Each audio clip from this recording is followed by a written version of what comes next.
These are Nebraska corn farmers. They work in acres, not hours, harvesting the energy and climate solutions the world needs. We are proud to stand with you. The success of tomorrow's soy industry depends on the actions we take today. The future is here, and the time to move is now. Market Journal Television for Agricultural Business Decisions is a presentation of the University of Nebraska-Lincoln's Institute of Agriculture and Natural Resources in partnership with the Nebraska Rural Radio Association.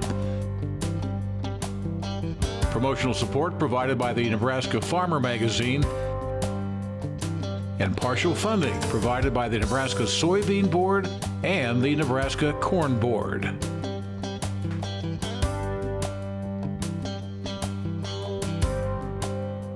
Mother Nature is both a nurturer and a destroyer. She can bless farmers with bountiful crops, but she can also take it all away in an instant. Hi everyone, I'm Bryce Duskett, and thank you very much for joining us today on Market Journal. We join you from South Central Nebraska, where about 1 week ago, Mother Nature reminded producers who is truly in charge. These fields, on their way to producing a bumper crop, were destroyed in a matter of minutes.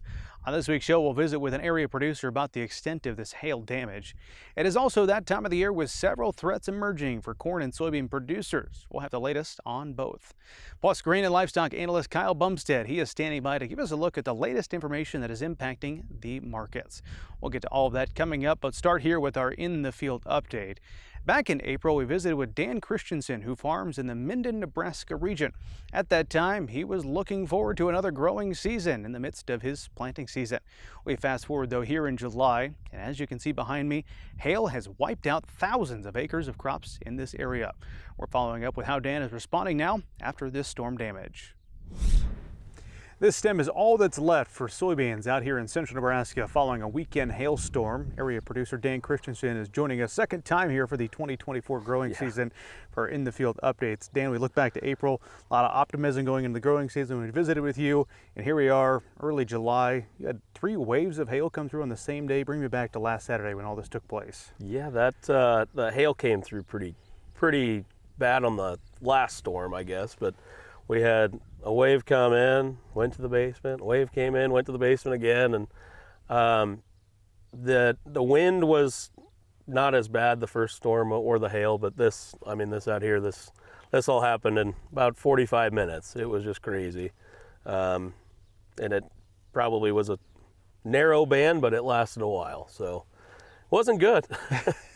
It's hard to describe, absolutely pummeled is the word I'm using at the moment to describe these corn and soybean fields. But how wide of a swath is the damage we're seeing like this here in your soybean field? So like this stuff is the worst. I'm gonna say that was probably 4 miles wide. Probably started over north of Holdridge all the way to, it probably honestly went to Hastings for all I know. That's the worst part of it, but the hail in general was just awful. Hail and wind, green snap, that's really widespread, county-wise, yeah. What size hail fell? I don't know. You were in the basement. You were in the basement, but I've seen pictures of baseball, softball, that or even towards the west here, just a lot of little hail, but a lot. Sightings were covered with it and everything. It just was, depended where you were at, but it was anywhere from baseball, softball size. So. As you mentioned, this soybean field we're in right now, probably one of the worst in terms of damage, but what percent of your crops got hit by this hailstorm, and how did the damage range? Yeah, this is the worst for sure. I probably have 2 or 3 bean fields that look like this. I would say 20% is probably gone. Now, next week when we have the adjusters come out, I'm going to say that a lot of it won't even pollinate. We were just right towards tassel, so it definitely will have a long-term effect on putting on an ear and everything. So for the crops that you're thinking at the moment are going to zero out, what do you do next? Yeah, so like on this field, we're going to probably till it under just to make it flat, do some feed for the feedlots around, kind of get into a contract with them because they also got hit as well. And other than that, on my dry land stuff, I'll just summer fallow probably, and maybe put in wheat later. It's been a lot of planning. It's more work than what it should be. Yeah. Yeah. Looking at it seems like it was a broad swath. Looking at estimates online, several 100,000 acres with this range of hail in central Nebraska area. Just emotionally in the region, I'm sure this has to take a toll with a lot of area producers. Yeah. Just planning on what we're going to do next. I think this is my 11th or 12th year farming, and I've never even thought about what it's like to get hailed out.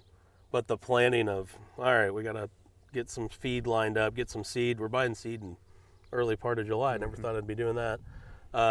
It's a lot more work than what a guy thought it would be. But it's also with reflecting back to the prices.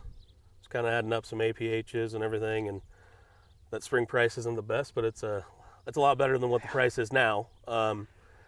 I think it might be a blessing on some of this stuff for me, just on the cost per acre and getting that APH. I do 120 insurance, and it's probably a better price than what I have growing. So if I was to sell it at the co-op. So my thanks to Dan for joining us here on the show once again in 2024.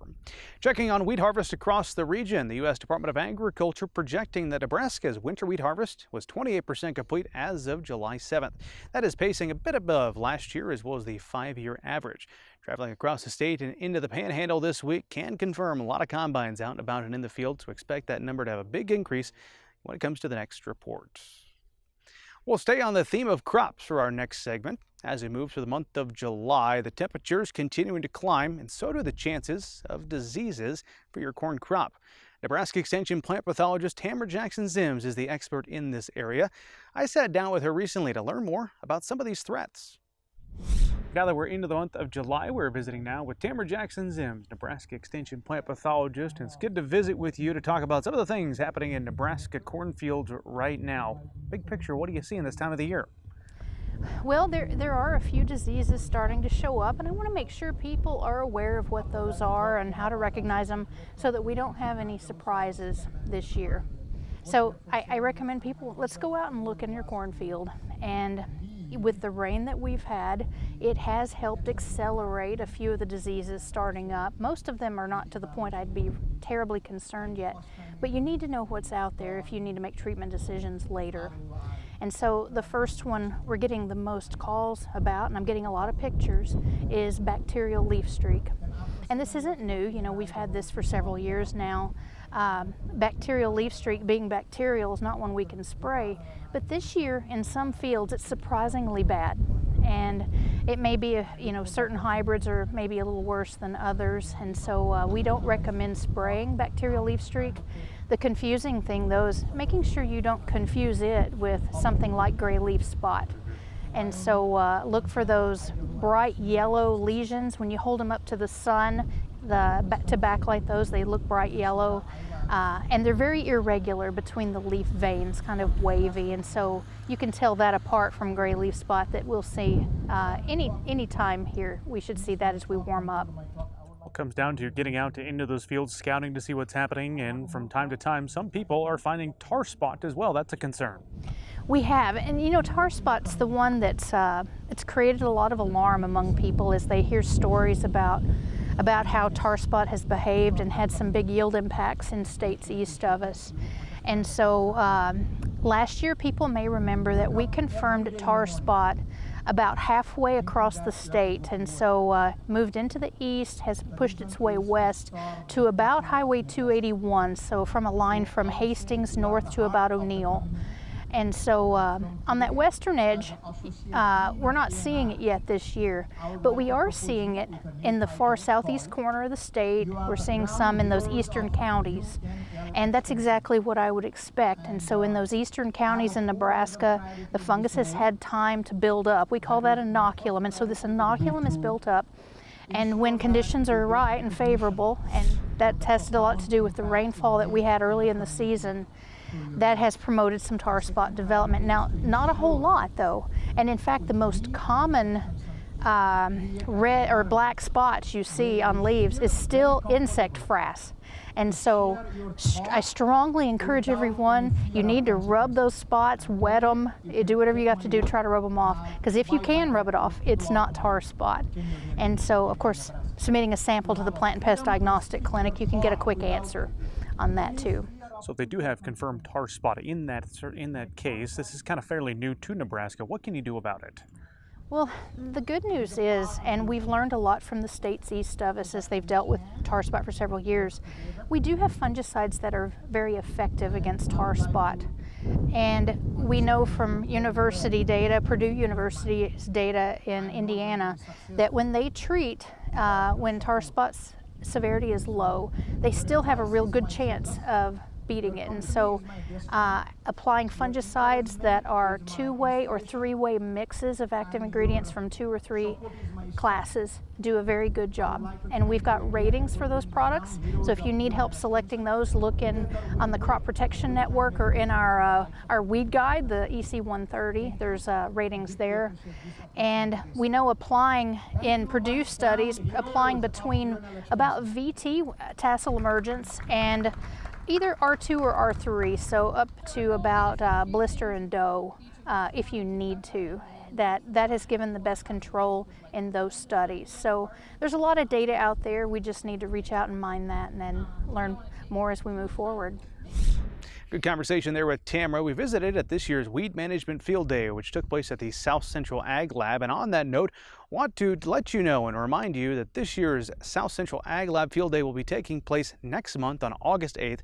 That is, of course, near Clay Center, Nebraska. You can find all the information by visiting a link we provided along with this story over on the Market Journal homepage. Up next, let's talk grain and livestock markets. Joining the show this week was Kyle Bumsted. Here's our conversation from Thursday morning. Let's start on the grain front. As we look at the trade so far this week, you and I visiting here on Thursday morning, kind of tough sledding. In particular, we look at the corn and soybean market. Kind of explain what's happening that's leading to the prices we're seeing on the futures.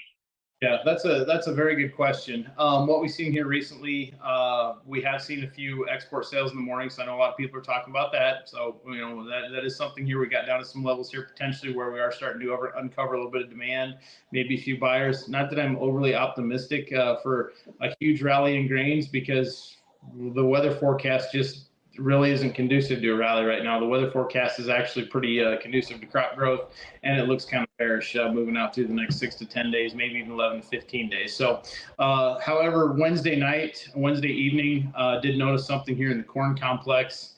As you said, we're doing this Thursday morning, so it's going to be interesting to see how we close out the week. But we did see big volume in the corn complex. And by big volume, I mean we traded over 50,000 contracts in the September and the December contracts. And that's typically markets where you're trading 10 to maybe 12,000 on a busy night, and you trade over 50,000. So it looks to me like there might have been a little bit of commercial business being done behind the scenes here.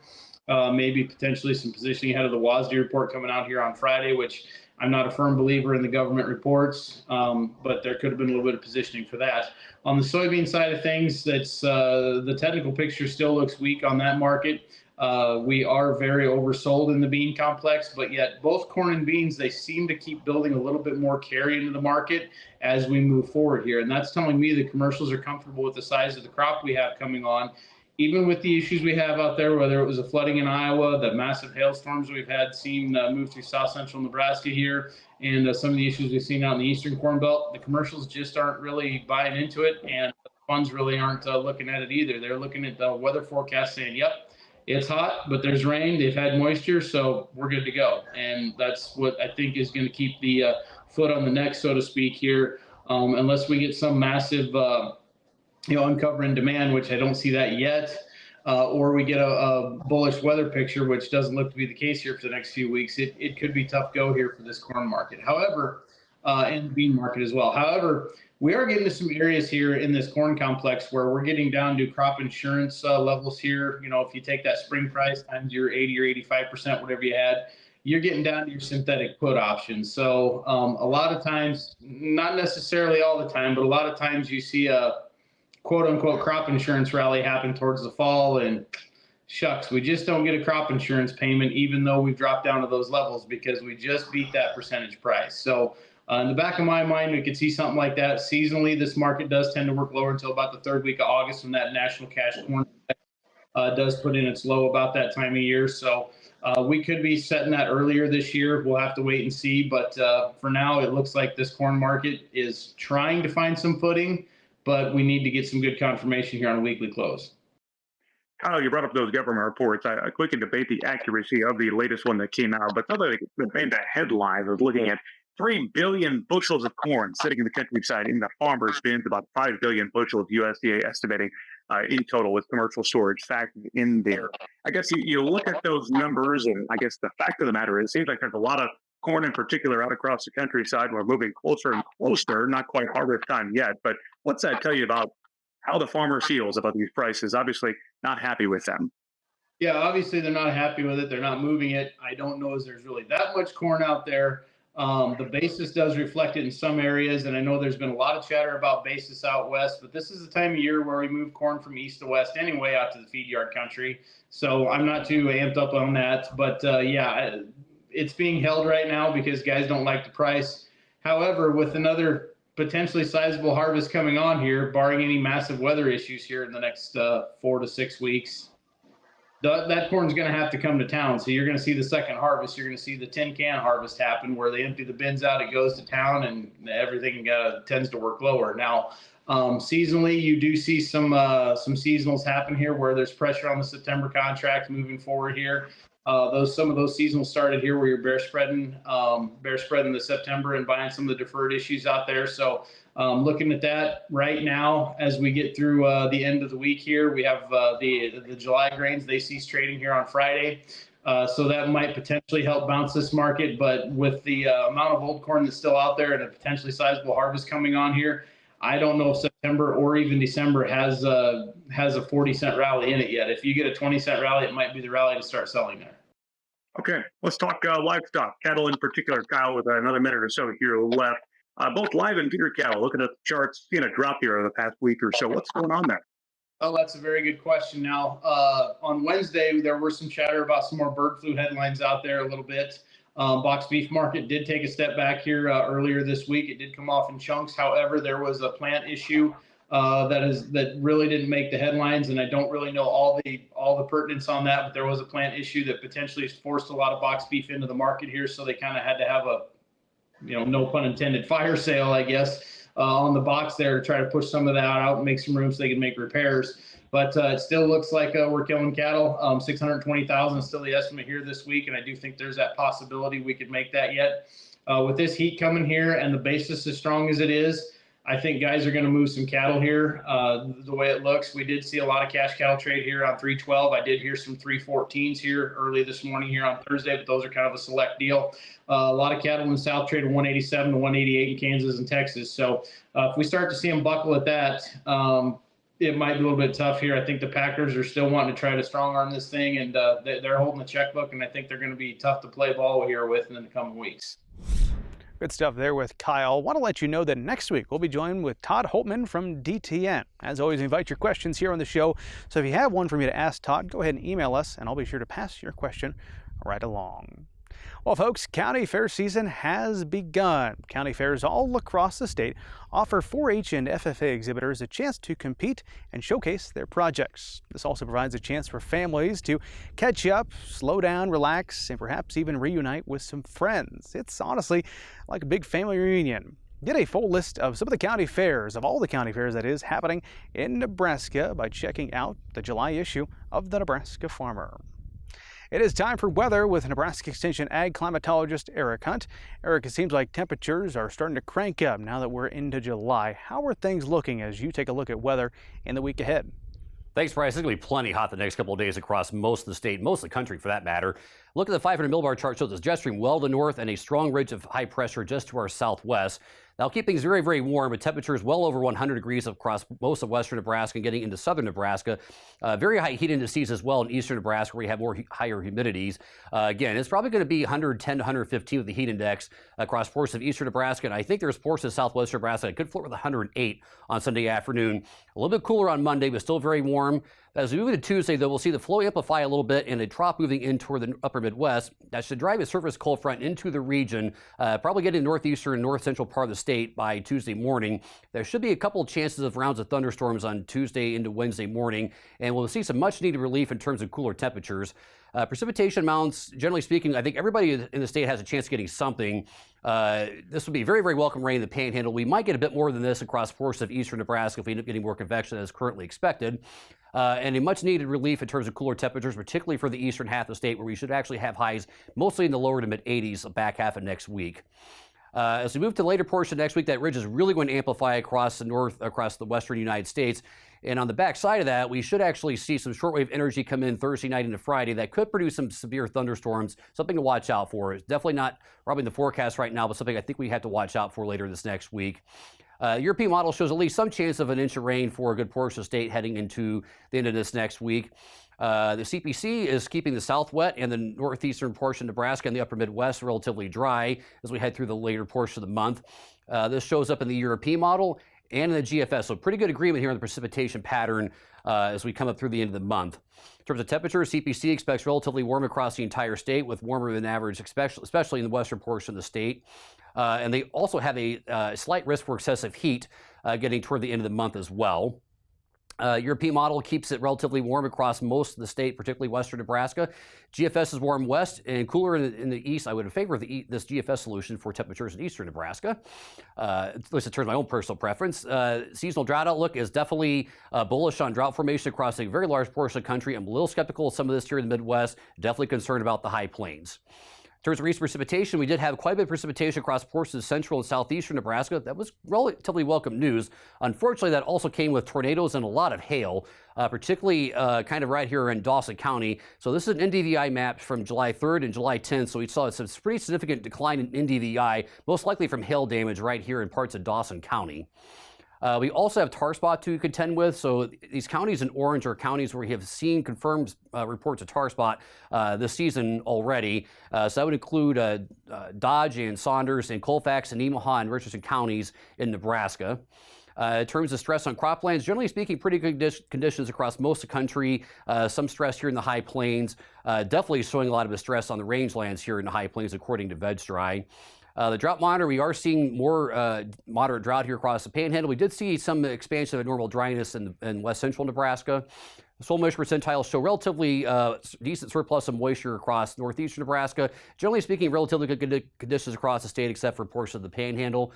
Soil temperatures are mostly in the mid-70s to low 80s across the state, and this is our temperature precip roundup. Thanks, and back to you, Bryce. Thank you very much, Eric. We appreciate the update.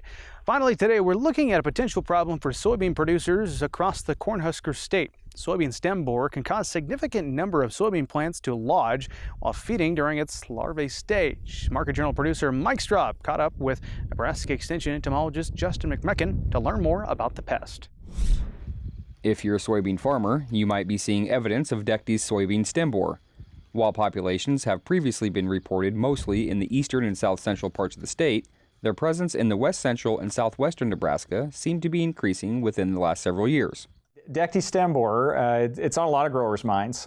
Each year they show up in fields. They seem to be a pretty persistent pest. They're a native insect. They tend to lay their eggs in the top 4 petioles at the time, or top 4 nodes of a plant when they emerge. They just emerged in Nebraska on June 10th and 12th, and we caught them as part of a gallmage emergence network. And that network, I'll get back to why I'm talking about gallmage. We're looking at both at the same time for good reason. But Dectes lays its eggs in these petioles, kind of burrows down that petiole and gets to the main stem, and that's where growers kind of first see it. It burrows up and down that main stem, feeding as a larvae. When they cut open those stems, it kind of looks like a drinking straw, which is pretty concerning. It's been all hollowed out. And so there's a lot of concern about the yield losses with Dectes stem borer, considering all that internal damage. And then at the end of the season, this Dectes stem borer larvae turns around and kind of girdles the inside of the plant. It doesn't cut it off completely, but it causes enough of that structural loss that a bit of wind and the plant falls over. And the result is growers can't harvest those plants because they're laying flat on the ground, or they have to slow down. But some have concerns that even those standing plants might be losing yield. In mid to late June, soybean fields at 10 different sites were sampled for soybean gallmage. Petioles were checked for Dectes stem borer, and plots were visually evaluated for plant disease. Dectes stem borer adults have been observed in nearly all sites, with the first adult observed on June 10th. We've had this alert network for soybean gallmage. We started adding Dectes stem borer to it since the two are sharing the same environment. And then just last year, we saw the two interacting in the field in a way that was pretty concerning for farmers, that soybean gallmage, its own pest problem, might be more problematic with Dectes stem borer co-occurring in the same field. So those oviposition sites that I mentioned on the top 4 nodes, they have to cut a groove. The Dectes stem borer has to cut a groove to lay its eggs. And soybean gallmage will follow it in, laying its own eggs and eventually hatching and feeding within the petiole and the numbers. And we're looking at the interaction between those two pests. How are we doing that? We have some tactics where we can take soybean gallmage out of the equation that growers wouldn't normally use, and we have some tactics that growers couldn't use that we can take Dectes out of the equation. So we put out these series of treatments to eliminate either insect and then to let them both in at the same time.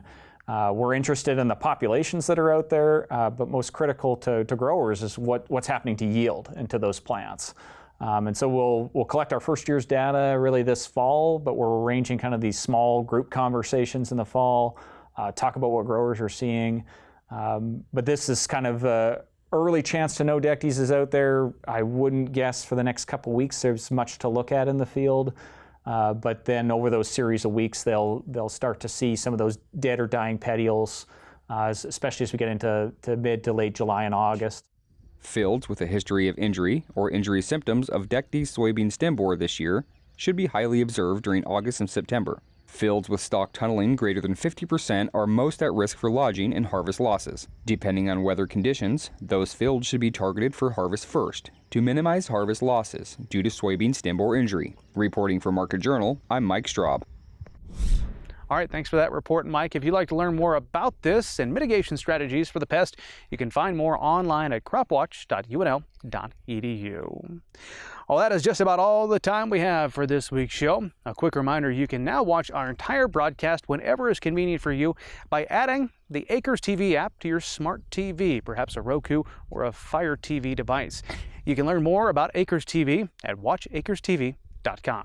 We certainly hope to have you back with us next time, but until then, I'm Bryce Duskett, wishing you a safe and productive week. Join Market Journal online at marketjournal.unl.edu. You can also follow us on Twitter, Instagram, and Facebook. Promotional support is provided by the Nebraska Farmer Magazine.